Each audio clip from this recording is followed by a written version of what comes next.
What's up guys, Jake here. So it's been a hot minute since I last made a video, but there's kind of a semi-decent explanation for that. I got my top surgery date. My top surgery date is the 5th of September. Now you might be thinking, well Jake, it's the 22nd of September now, does that mean you have to wait an entire year? Nope. It means I kind of already had top surgery. I do want to explain that the way this happened was not exactly conventional. So I was away for a week or so, as usual, and I missed a letter, which did actually give me a full 2 weeks warning, but by the time I got home and read it, I had 4 days. So I kind of panicked, and I didn't really have a lot of time to tell everyone or process the fact that it was happening. It just kind of happened. This whole thing has been absolutely wild. I've been in bed and moping and dealing with the pain for the last like 2.5 weeks. I don't even know how I feel. It's been so much to process in such a short space of time. I've been so tired, I've had so little sleep, and I've been living off of painkillers.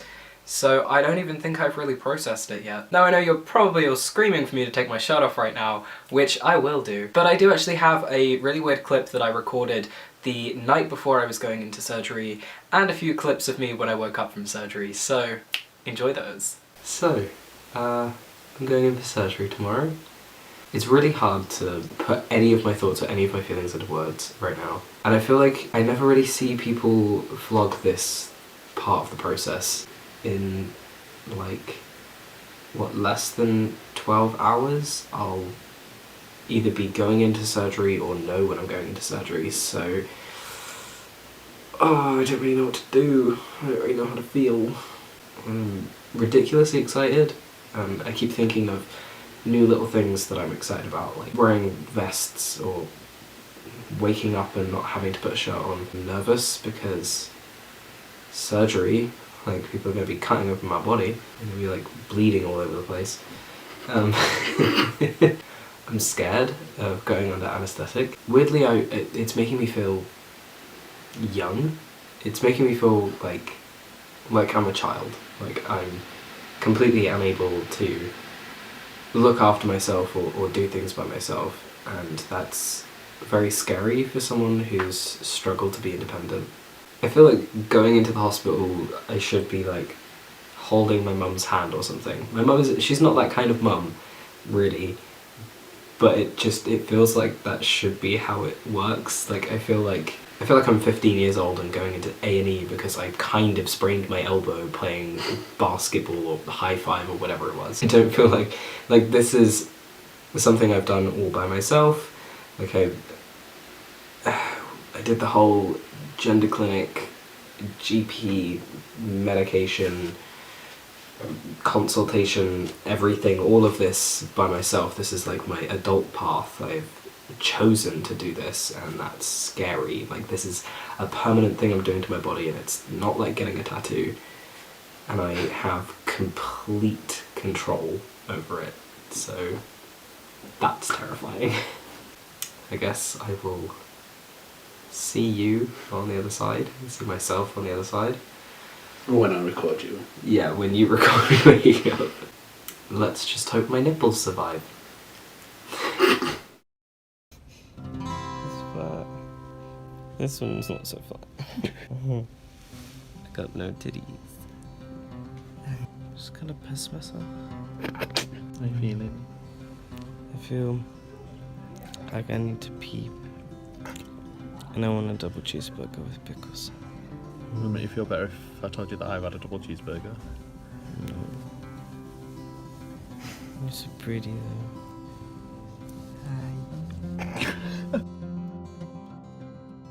So if you just put your hands on your hips for me, it's probably... Oh my god, oh my god, oh my god, that looks so weird. Oh, it's so tiny. In a good way. Yummy.